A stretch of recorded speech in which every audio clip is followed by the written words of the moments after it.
El equipo de comunicaciones del Santuario de Jesús Nazareno en Punta Arenas presenta Buenos días, familia. Un espacio de la comunidad católica de Magallanes que llega a usted gracias a Polar Comunicaciones.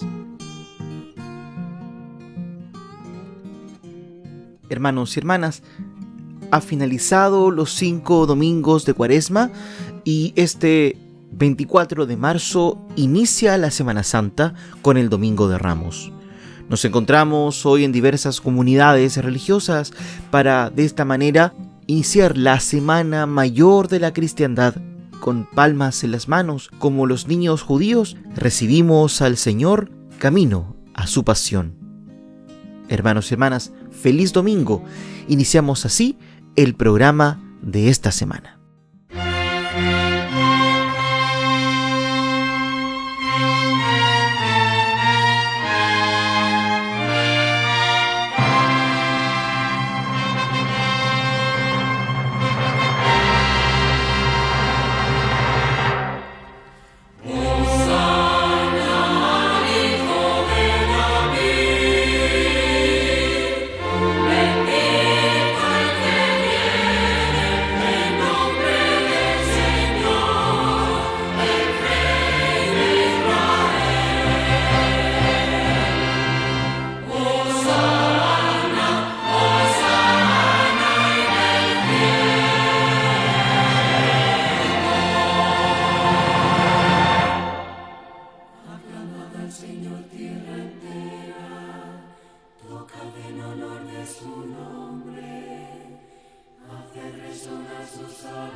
Catequesis completa del Papa Francisco sobre la prudencia.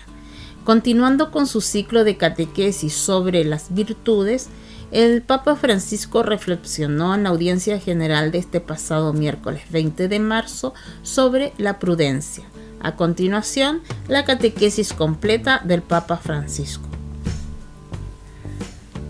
Queridos hermanos y hermanas, buenos días. La catequesis de hoy la dedicamos a la virtud de la prudencia. Ella, junto con la justicia, la fortaleza y la templanza, forman las virtudes llamadas cardinales, que no son una prerrogativa exclusiva de los cristianos, sino que pertenecen al patrimonio de la sabiduría antigua, en concreto la de los filósofos griegos. Por eso, uno de los temas más interesantes en la obra de encuentro y de inculturación fue precisamente el de las virtudes. En los escritos medievales, la presentación de las virtudes no es una simple enumeración de cualidades positivas del alma.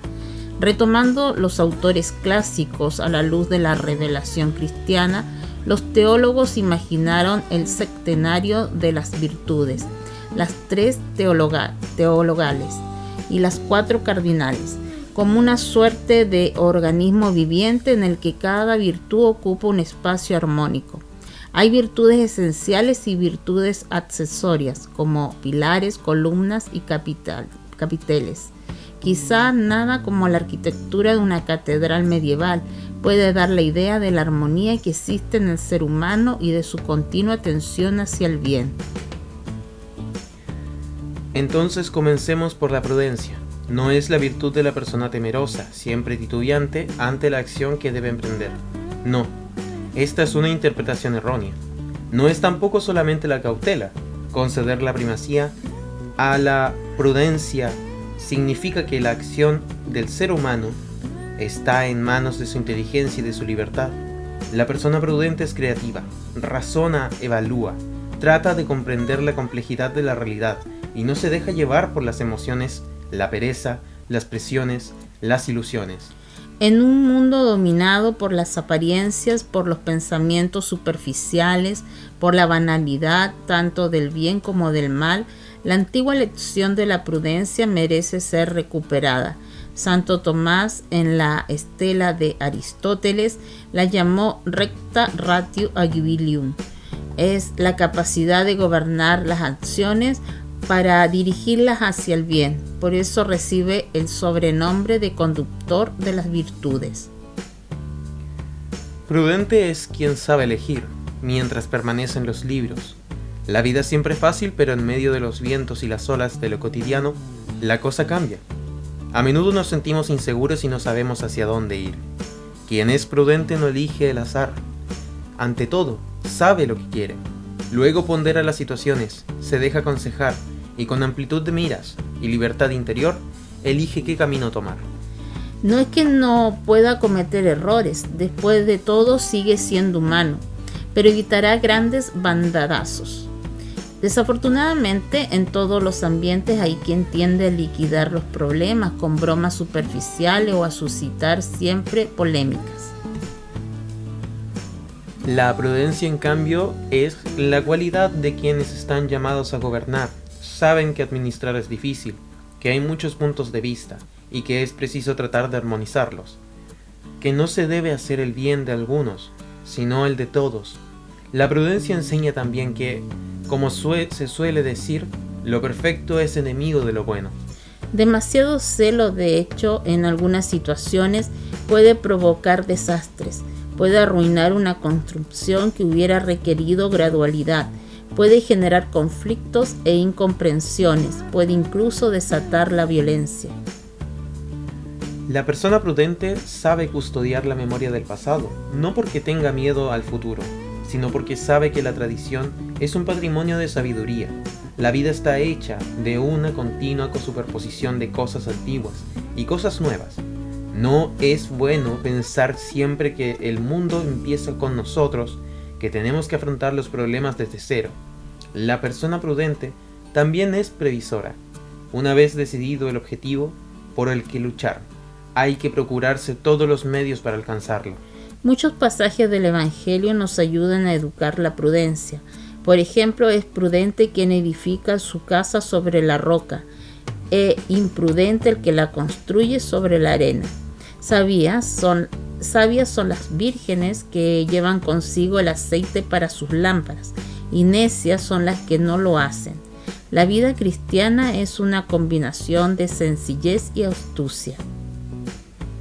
Al preparar a sus discípulos para la misión, Jesús les recomienda: yo los envío como ovejas entre lobos. Sean entonces prudentes como las serpientes y sencillos como las palomas. Es como si dijera que Dios no solo quiere que seamos santos, sino que quiere que seamos santos inteligentes, porque sin prudencia, equivocarse de camino es cuestión de un momento. Así puedas hacer un altar en casa esta Semana Santa 2024. Colocar un altar en casa esta Semana Santa puede ayudar a fomentar la piedad y la devoción católica. En este artículo te compartimos cómo hacerlo en sencillos pasos. La Arquidiócesis de Sevilla en España ha dado algunas recomendaciones para crear un pequeño altar en casa que nos ayuda a encontrarnos con el Señor. Lo primero que se debe hacer es buscar un espacio accesible para todos, los miembros de la familia, que se sitúe en un lugar que invite a la oración. En el altar se puede colocar una Biblia, un crucifijo o una imagen de Cristo, una vela o cirio y una imagen de la Virgen. Asimismo, y siguiendo los tiempos litúrgicos, pueden emplearse manteles de colores, morado hasta el miércoles santo, excepto el domingo de Ramos, que es rojo, el jueves santo blanco, viernes santo rojo y a partir de la vigilia pascual de color blanco durante los 50 días que dura la Pascua de Resurrección, precisa la publicación. En el altar, si es posible, también se puede colocar flores. El mantel puede ser morado en Cuaresma y Adviento y verde en el tiempo ordinario. La Arquidiócesis de Sevilla recomienda colocar un rosario, reliquias de ser posible, o imágenes de santos, una botellita con agua bendita, devocionarios o cuadernos de oración que enriquezcan el lugar. La iglesia local precisa que un altar en casa supone una oportunidad para ejercer como iglesia doméstica, especialmente a los ojos de los más pequeños, a los que se puede implicar en esta tarea con responsabilidades acorde a su edad. Esto quiere decir que si hay niños en casa, también pueden participar en el armado del altar para rezar en familia. ¿Qué celebramos el Domingo de Ramos? Con el Domingo de Ramos comienza la Semana Santa. En este día se recuerda la entrada triunfal de Jesús en Jerusalén en medio de una multitud que lo aclamó como el Mesías. Este acontecimiento se puede leer en el Evangelio de San Mateo, donde se anuncia su pasión. La primera tradición litúrgica de este día corresponde a la de Jerusalén. En ella recordamos el gesto profético de Jesús que ingresa como Rey de Paz, y el Mesías que fue aclamado y después condenado para el cumplimiento de las profecías. En el Evangelio de San Mateo se narra que la gente alfombraba el camino por el que pasaría Cristo y gritaba: «Bendito el que viene como Rey en nombre del Señor, paz en el cielo y gloria en lo alto». Las ceremonias principales del día son la bendición de los ramos, la procesión, la misa y durante la misa el relato de la pasión. Los fieles que participan en la procesión, que data del siglo IV en Jerusalén, deben llevar en las manos ramos de palma, olivos u otros árboles y entonar cantos adecuados. Los sacerdotes y los ministros, llevando también ramos, deben ir delante del pueblo en el procesional. No hay que olvidar que la bendición de los ramos y palmas tiene lugar antes de la procesión y que se debe instruir a los fieles cristianos a que conserven en sus casas, junto a las cruces o cuadros religiosos que hay en los hogares, los ramos bendecidos como recuerdo de la victoria pascual del Señor Jesús. La segunda tradición litúrgica es la de Roma, la cual nos invita a entrar conscientemente en la Semana Santa, de la pasión gloriosa y amorosa de Cristo, anticipando la proclamación del misterio en el Evangelio de Mateo. Para el bien espiritual de los fieles, conviene que se lea por entero la narración de la pasión y que no se omitan las lecturas que la preceden. Terminada la lectura de la pasión, no debe omitirse la homilía. Las tinieblas no son tinieblas ante ti, la noche es luminosa como el día. Las tinieblas no son tinieblas ante ti, la noche es luminosa como el día.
Hermanos y hermanas, escuchemos la pasión de nuestro Señor Jesucristo según San Marcos.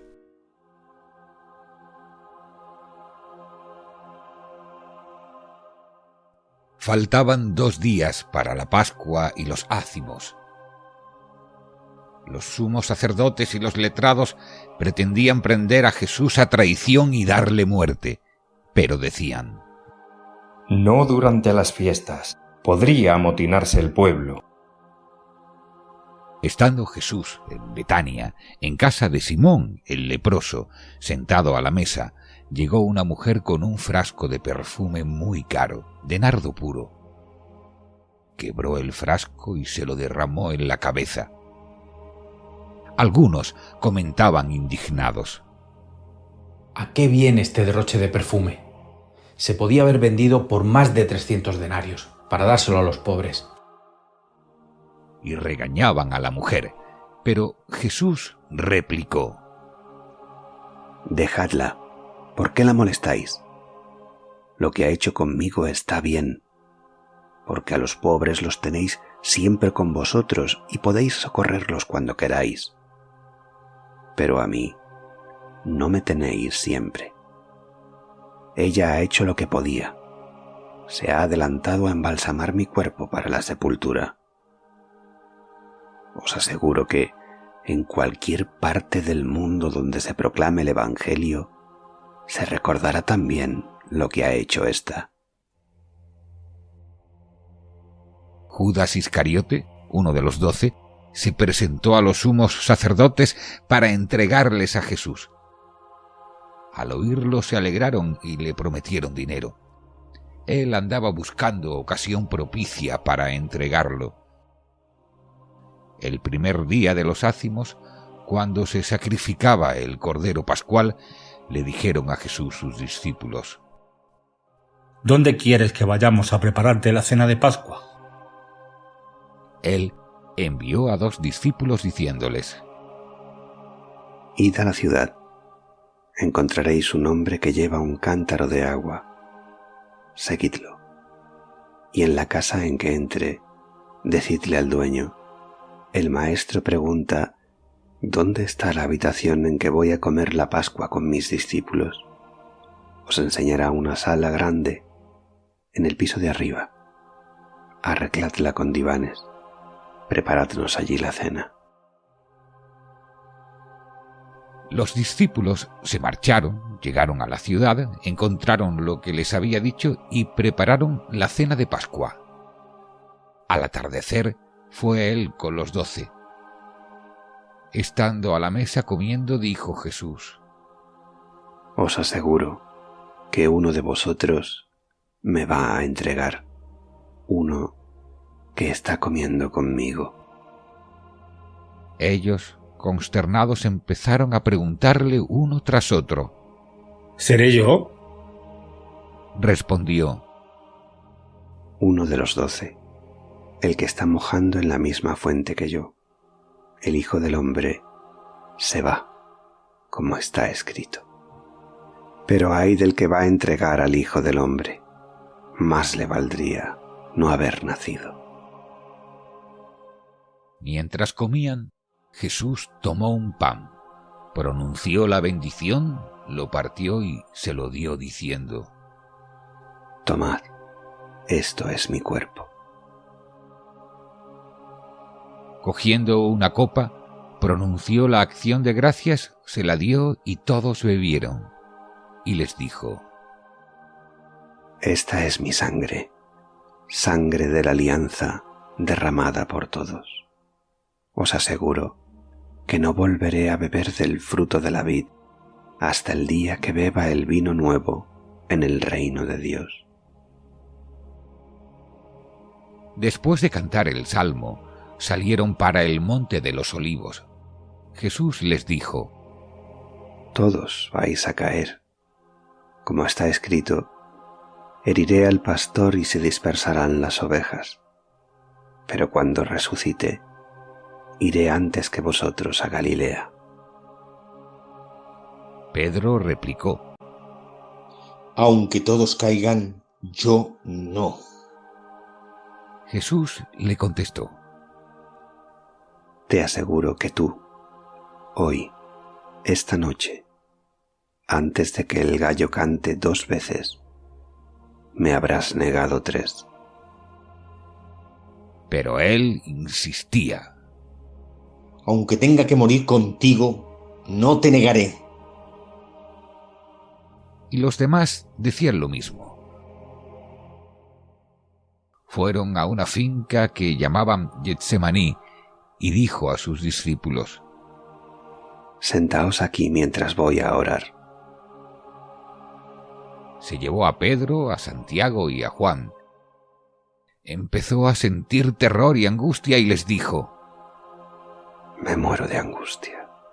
Quedaos aquí, velando.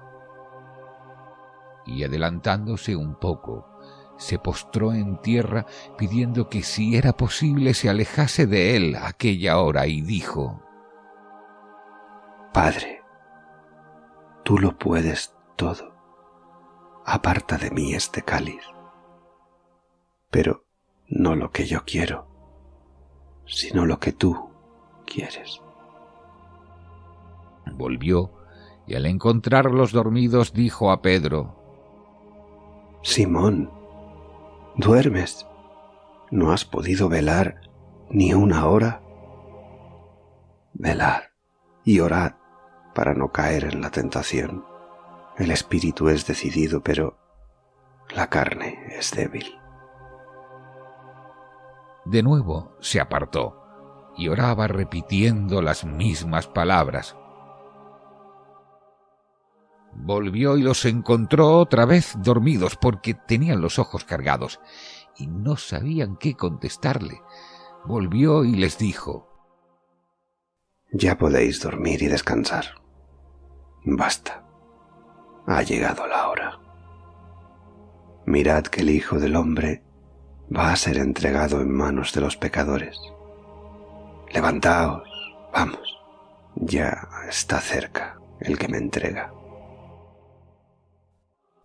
Todavía estaba hablando cuando se presentó Judas, uno de los 12, y con él gente con espadas y palos, mandada por los sumos sacerdotes, los letrados y los ancianos. El traidor les había dado una contraseña diciéndoles: Al que yo bese es él. Prendedlo y conducidlo bien sujeto. Y en cuanto llegó se acercó y le dijo: Maestro. Y lo besó. Ellos le echaron mano y lo prendieron, pero uno de los presentes, desenvainando la espada, de un golpe le cortó la oreja al criado del sumo sacerdote. Jesús tomó la palabra y les dijo: ¿Habéis salido a prenderme con espadas y palos, como a caza de un bandido? A diario os estaba enseñando en el templo, y no me detuvisteis. Pero que se cumplan las Escrituras. Y todos lo abandonaron y huyeron. Lo iba siguiendo un muchacho envuelto en una sábana, y le echaron mano, pero él, soltando la sábana, se les escapó desnudo. Condujeron a Jesús a casa del sumo sacerdote, y se reunieron todos los sumos sacerdotes y los letrados y los ancianos. Pedro lo fue siguiendo de lejos hasta el interior del patio del sumo sacerdote y se sentó con los criados a la lumbre para calentarse. Los sumos sacerdotes y el Sanedrín en pleno buscaban un testimonio contra Jesús para condenarlo a muerte y no lo encontraban, pues aunque muchos daban falso testimonio contra él, los testimonios no concordaban, y algunos, poniéndose en pie, daban testimonio contra él diciendo: Nosotros le hemos oído decir: Yo destruiré este templo edificado por hombres, y en 3 días construiré otro no edificado por hombres. Pero ni en esto concordaban los testimonios. El sumo sacerdote se puso en pie en medio e interrogó a Jesús: No tienes nada que responder. ¿Qué son estos cargos que levantan contra ti? Pero él callaba, sin dar respuesta. El sumo sacerdote lo interrogó de nuevo preguntándole: ¿Eres tú el Mesías, el Hijo de Dios bendito? Jesús contestó: Sí, lo soy. Y veréis que el Hijo del Hombre está sentado a la derecha del Todopoderoso y que viene entre las nubes del cielo. El sumo sacerdote se rasgó las vestiduras diciendo: ¿Qué falta hacen más testigos? ¿Habéis oído la blasfemia? ¿Qué decidís? Y todos lo declararon reo de muerte. Algunos se pusieron a escupirle y tapándole la cara lo abofeteaban y le decían: ¡Haz ahora de profeta! Y los criados le daban bofetadas. Mientras Pedro estaba abajo en el patio, llegó una criada del sumo sacerdote y, al ver a Pedro calentándose, lo miró fijamente y dijo: ¿También tú andabas con Jesús el Nazareno? Él lo negó diciendo: No sé, ni entiendo lo que quieres decir. Salió fuera del zaguán y un gallo cantó. La criada, al verlo, volvió a decir a los presentes: ¡Este es uno de ellos! Y él lo volvió a negar. Al poco rato, también los presentes dijeron a Pedro: Seguro que eres uno de ellos, pues eres Galileo. Pero él se puso a echar maldiciones y a jurar: No conozco a ese hombre que decís. Y enseguida, por segunda vez, cantó el gallo. Pedro se acordó de las palabras que le había dicho Jesús: Te aseguro que tú, hoy, esta noche, antes de que el gallo cante 2 veces, me habrás negado 3. Y rompió a llorar. Apenas se hizo de día, los sumos sacerdotes con los ancianos, los letrados y el Sanedrín en pleno prepararon la sentencia y, atando a Jesús, lo llevaron y lo entregaron a Pilato. Pilato le preguntó: ¿Eres tú el rey de los judíos? Él respondió: Tú lo dices. Y los sumos sacerdotes lo acusaban de muchas cosas. Pilatos le preguntó de nuevo: ¿No contestas nada? Mira de cuántas cosas te acusan. Jesús no contestó más, de modo que Pilato estaba muy extrañado. Por la fiesta solía soltarse un preso, el que pidieran. Estaba en la cárcel un tal Barrabás, con los revoltosos que habían cometido un homicidio en la revuelta. La gente subió y empezó a pedir el indulto de costumbre. Pilato les contestó: ¿Queréis que os suelte al rey de los judíos? Pues sabía que los sumos sacerdotes se lo habían entregado por envidia. Pero los sumos sacerdotes soliviantaron a la gente para que pidiera la libertad de Barrabás. Pilato tomó de nuevo la palabra y les preguntó: ¿Qué hago con el que vosotros llamáis rey de los judíos? Ellos gritaron de nuevo: ¡Crucifícalo! ¡Crucifícalo! ¡Crucifícalo! Pilato les dijo: ¿Qué mal ha hecho este hombre? Ellos gritaron más fuerte: ¡Crucifícalo! ¡Crucifícalo! ¡Crucifícalo! Y Pilato, queriendo dar gusto a la gente, les soltó a Barrabás. Y a Jesús, después de azotarlo, lo entregó para que lo crucificaran. Los soldados se lo llevaron al interior del palacio, al pretorio, y reunieron a toda la compañía. Lo vistieron de púrpura, le pusieron una corona de espinas que habían trenzado y comenzaron a hacerle el saludo. ¡Salve, rey de los judíos! Le golpearon la cabeza con una caña, le escupieron y doblando las rodillas se postraban ante él. Terminada la burla, le quitaron la púrpura y le pusieron su ropa y lo sacaron para crucificarlo. Y a uno que pasaba, de vuelta del campo, a Simón de Cirene, el padre de Alejandro y de Rufo, lo forzaron a llevar la cruz.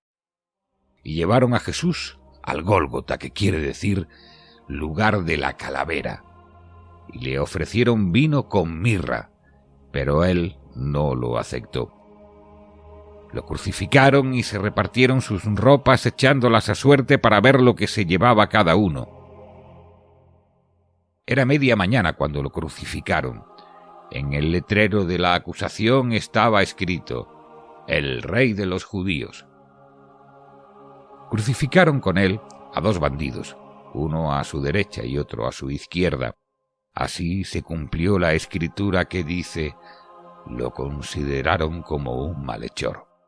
Los que pasaban lo injuriaban, meneando la cabeza y diciendo: ¡Anda! Tú que destruías el templo y lo reconstruías en 3 días. Sálvate a ti mismo bajando de la cruz. Los sumos sacerdotes se burlaban también de él, diciendo: a otros ha salvado y a sí mismo no se puede salvar. Que el Mesías, el Rey de Israel, baje ahora de la cruz para que lo veamos y creamos. También los que estaban crucificados con él lo insultaban. Al llegar el mediodía, toda la región quedó en tinieblas hasta la media tarde. Y a la media tarde, Jesús clamó con voz potente: Eloí, Eloí, lama sabactani. ¿Qué significa: Dios mío, ¿por qué me has abandonado? Algunos de los presentes, al oírlo, decían: Mira, está llamando a Elías. Y uno echó a correr, y empapando una esponja en vinagre, la sujetó a una caña y le daba de beber, diciendo: Dejad a ver si viene Elías a bajarlo. Y Jesús, dando un fuerte grito, expiró.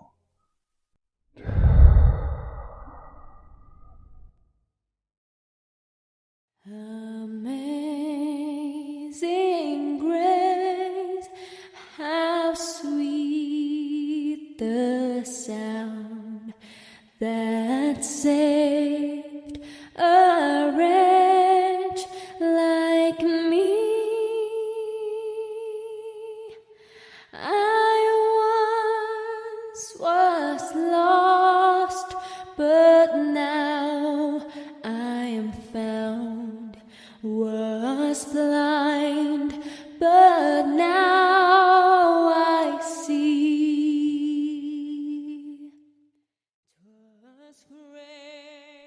El velo del templo se rasgó en 2, de arriba a abajo. El centurión que estaba enfrente, al ver cómo había expirado, dijo: Realmente este hombre era Hijo de Dios. Había también unas mujeres que miraban desde lejos, entre ellas María Magdalena, María, la madre de Santiago el Menor y de José y Salomé, que cuando él estaba en Galilea lo seguían para atenderlo, y otras muchas que habían subido con él a Jerusalén. Al anochecer, como era el día de la preparación, víspera del sábado, vino José de Arimatea, noble magistrado, que también aguardaba el reino de Dios. Se presentó diciendo ante Pilato y le pidió el cuerpo de Jesús. Pilato se extrañó de que hubiera muerto ya, y llamando al centurión le preguntó si hacía mucho tiempo que había muerto. Informado por el centurión, concedió el cadáver a José. Este compró una sábana y, bajando a Jesús, lo envolvió en la sábana y lo puso en un sepulcro excavado en una roca y rodó una piedra a la entrada del sepulcro. María Magdalena y María, la madre de José, observaban dónde lo ponían.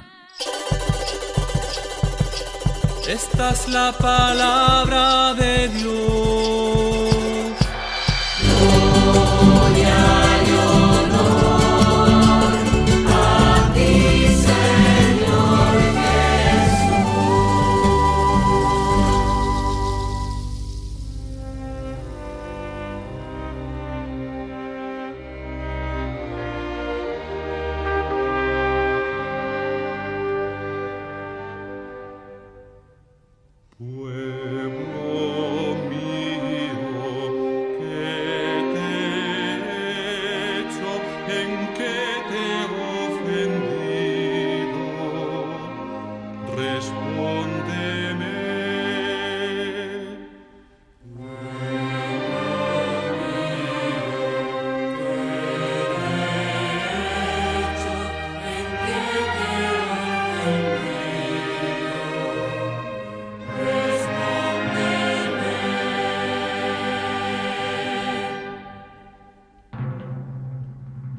Yo te saqué de Egipto, tú preparaste una cruz para tu Salvador.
Yo te guié 40 años por el desierto, te alimenté con el maná, te introduje en una tierra excelente. Tú preparaste una cruz para tu Salvador.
¿Qué más pude hacer por ti?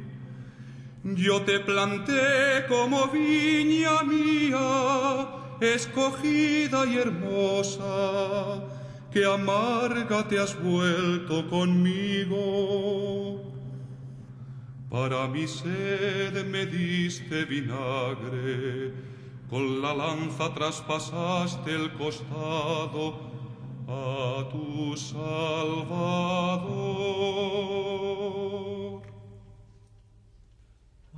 Dios,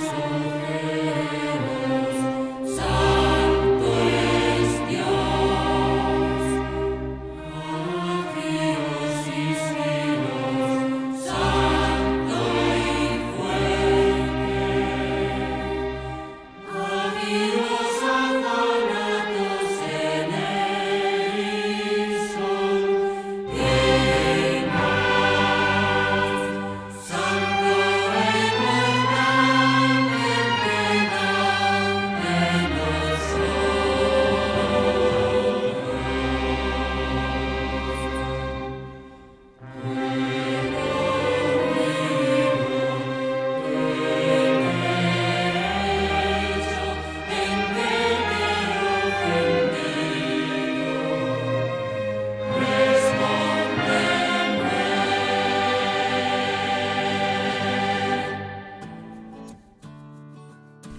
¿Por qué se usan las palmas el día Domingo de Ramos en el inicio de la Semana Santa?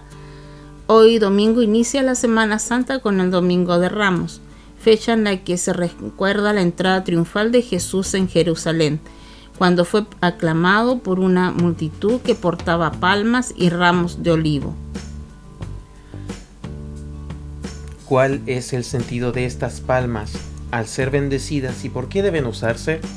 El Directorio sobre la Piedad Popular y la Liturgia, publicado por la Santa Sede, señala que a los fieles les gusta conservar en sus hogares y a veces en el lugar de trabajo los ramos de olivo o de otros árboles que han sido bendecidos y llevados en la procesión de Domingo de Ramos.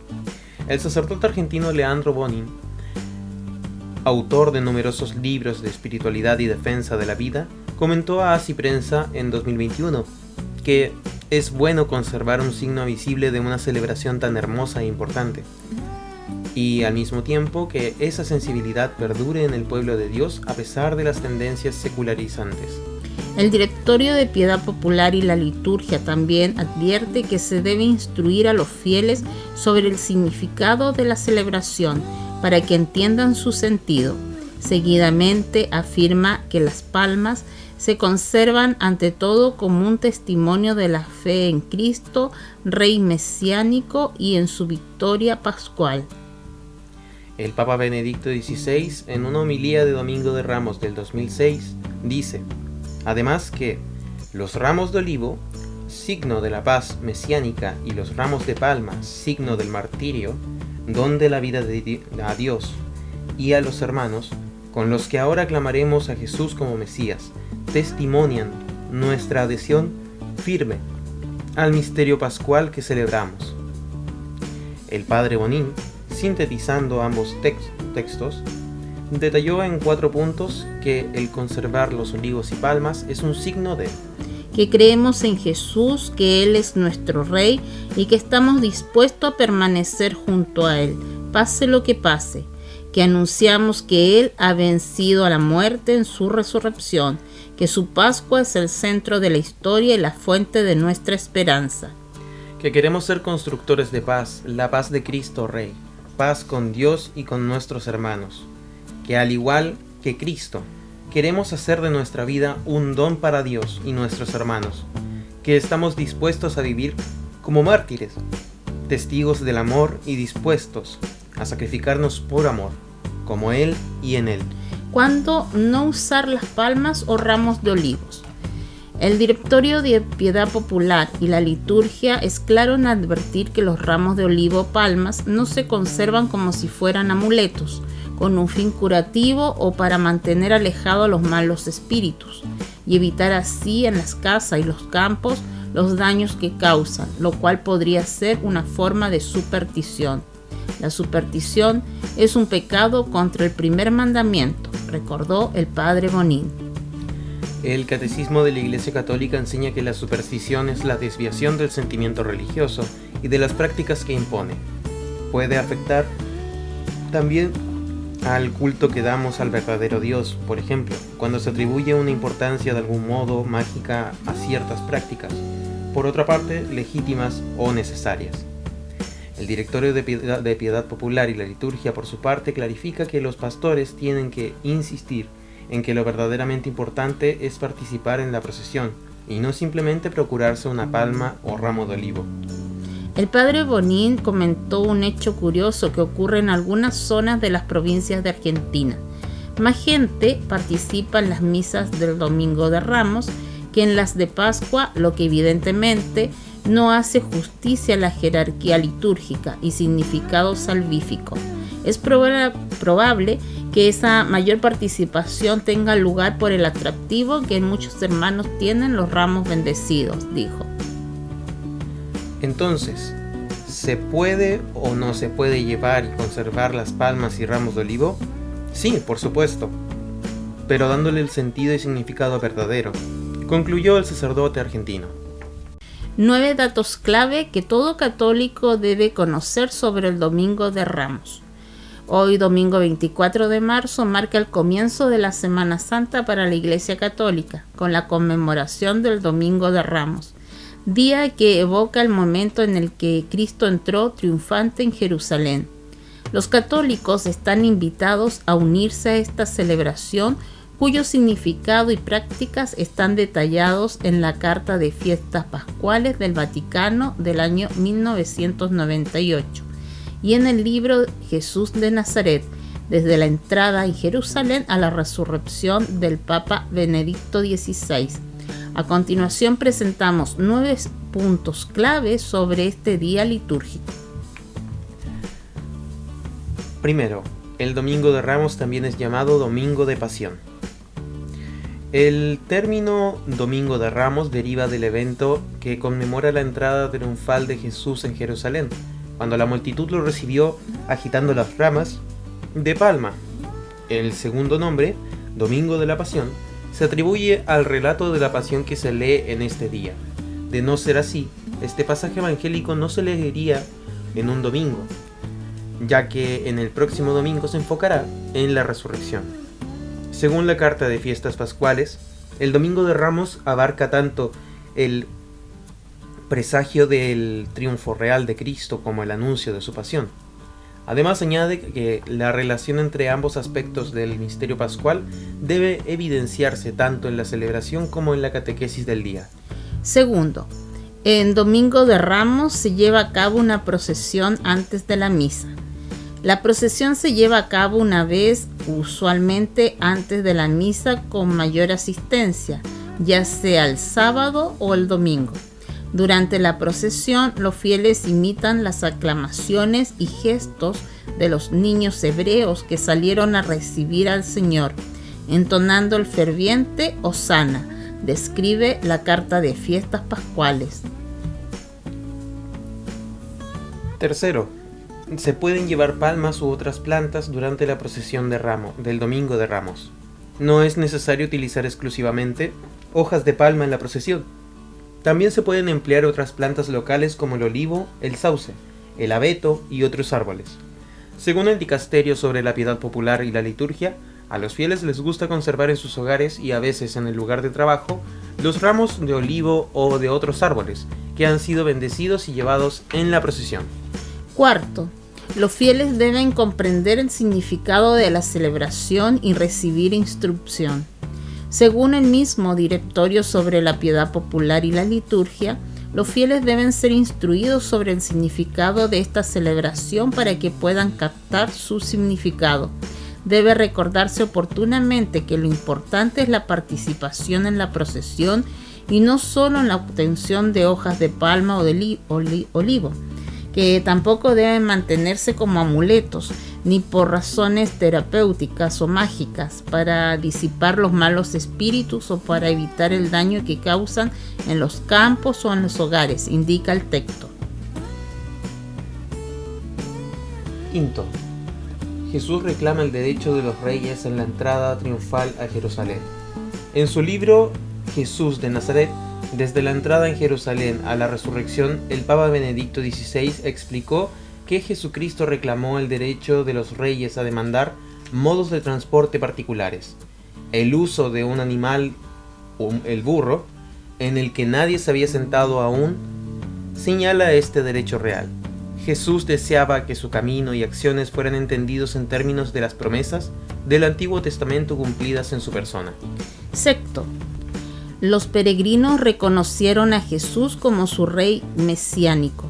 Benedicto XVI señala que el acto de los peregrinos de colocar sus mantos en el suelo para que Jesús camine sobre ellos pertenece a la tradición de la realeza israelita. El gesto realizado por los discípulos representa una entronización en la tradición de la monarquía davídica, apuntando a la esperanza mesiánica que de ella surgía, indica el texto. Los peregrinos, continúa, toman ramas de los árboles y entonan versos del Salmo 118, palabras de bendición de la liturgia de los peregrinos de Israel, que en sus labios se transforman en una proclamación mesiánica. Hosana, bendito el que viene en el nombre del Señor, bendito sea el reino de nuestro Padre David que viene, Hosana en lo más alto. Séptimo, Domingo de Ramos, Hosana. Es un grito de júbilo y una oración profética. En el tiempo de Jesús esta palabra tenía matices mesiánicos. En la aclamación se expresan las emociones de los peregrinos que acompañan a Jesús y a sus discípulos, la alabanza alegre a Dios en el momento de la entrada procesional, la esperanza de que la hora del Mesías había llegado. Al mismo tiempo, era una oración que indicaba que el reinado davídico, y por lo tanto el reinado de Dios sobre Israel, sería establecido. Octavo, la multitud que aplaudió la llegada de Jesús no es la misma que exigió su crucifixión.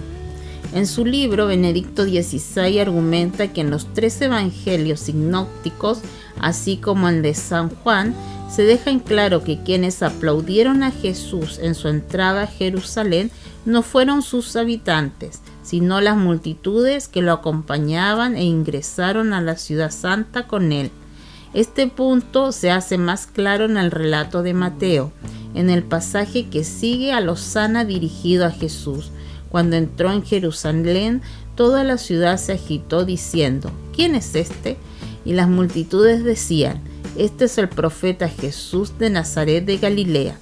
Las personas habían oído hablar del profeta de Nazaret, pero no parecía tener ninguna importancia para Jerusalén, y la gente allí no lo conocía. Y noveno, el relato de la pasión goza de una especial solemnidad en la liturgia. La carta de fiestas pascuales señala en el numeral 33: es aconsejable que se mantenga la tradición en el modo de cantarla o leerla, es decir, que sean 3 personas que hagan las veces de Cristo, del narrador y del pueblo. La pasión ha de ser proclamada ya por diáconos o presbíteros, ya en su defecto por lectores, en cuyo caso la parte correspondiente a Cristo se reserva al sacerdote. En la proclamación de la pasión no se llevan ni luces ni incienso, ni se hace al principio el saludo al pueblo como de ordinario para el Evangelio, ni se signa el libro. Tan solo los diáconos piden la bendición al sacerdote. Para el bien espiritual de los fieles conviene que se lea por entero la narración de la pasión, y que no se omitan las lecturas que le preceden. Cada día de la Semana Santa tiene un color litúrgico y aquí te explicamos por qué.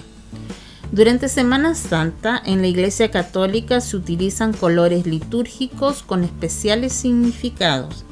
En este artículo te explicamos cuáles son y por qué se utilizan en las principales celebraciones. Primero, color blanco en Semana Santa. La instrucción general del misal romano señala que el blanco se utiliza en los oficios y en las misas de tiempo de Pascua. También se usa en las celebraciones del Señor que no sean de su pasión. El padre William Saunders, sacerdote de la diócesis de Arlington, Estados Unidos, explicó en una ocasión que el color blanco y el dorado simbolizan la alegría y la pureza del alma, y siempre se utilizan en Navidad y en Pascua. Segundo, color rojo en Semana Santa. La Iglesia Católica determina que el color rojo se debe usar en el Domingo de Ramos, Viernes Santo y toda otra conmemoración de la Pasión del Señor. El padre Saunders señaló que este color significa el derramamiento de sangre, pero también simboliza el fuego ardiente del amor de Dios. Tercero, color morado en Semana Santa. El color morado es utilizado por la Iglesia Católica durante el tiempo de Cuaresma como preparación para la Semana Santa. El padre Saunders dijo que este color representa un signo de penitencia, sacrificio, preparación para el tiempo cuaresmal, según la instrucción general del misal romano. En los días más solemnes pueden usarse vestiduras sagradas festivas o más nobles, aunque no sean del color del día. Hermanos y hermanas, el amigo de la familia trae en su portada los horarios de la Semana Santa. Recordemos los espacios comunitarios diocesanos. El día miércoles santo a las 7 de la tarde, la iglesia catedral se reúne todas las comunidades para la renovación de promesas sacerdotales y bendición de los santos óleos. Viernes santo, 7 de la tarde, el Vía Crucis diocesano. El sábado santo en la mañana de 10 a 1, retiro en la iglesia catedral. En la página 2, las confesiones religiosas frente a la realidad de un país. Un llamado a la paz. En la página 3, el inspector salesiano superior de la congregación en Chile visitó Magallanes. Hay fotografías de las diversas comunidades de la región que recibieron a su padre inspector. Celebraciones diocesanas durante la Semana Santa. Caminemos juntos. Hermanas misioneras en la comunidad La Milagrosa. Vía Crucis diocesano a las 7 de la tarde de la catedral. Están los horarios para encontrarnos como comunidades y además los puntos de amplificación que se le piden a cada comunidad. Retiro espiritual en Natales el día 30 de marzo de 11 a 13 horas en la Casa Juvenil. En la página 4, las lecturas del Domingo de Ramos y también las estaciones del Vía Crucis. Santoral Católico de la Semana. Hoy domingo 24 de marzo iniciamos la Semana Santa con el Domingo de Ramos. Les saludamos y recordamos el elenco de santos y santas que se celebrarán esta semana que comienza para que aprovechen de saludar a sus familiares y amigos que estarán de onomástico. Hoy domingo 24, Domingo de Ramos, Santa Elba y Santa Catalina de Suecia. El día lunes 25, Anunciación del Señor. El día martes 26, San Braulio. El día miércoles 27, San Ruperto. El día jueves 28, San Octavio. El día viernes 29, Santa Gladys. El día sábado 30, San Artemio. Y el próximo domingo 31, día de Pascua Resurrección, San Benjamín y Santa Balbina.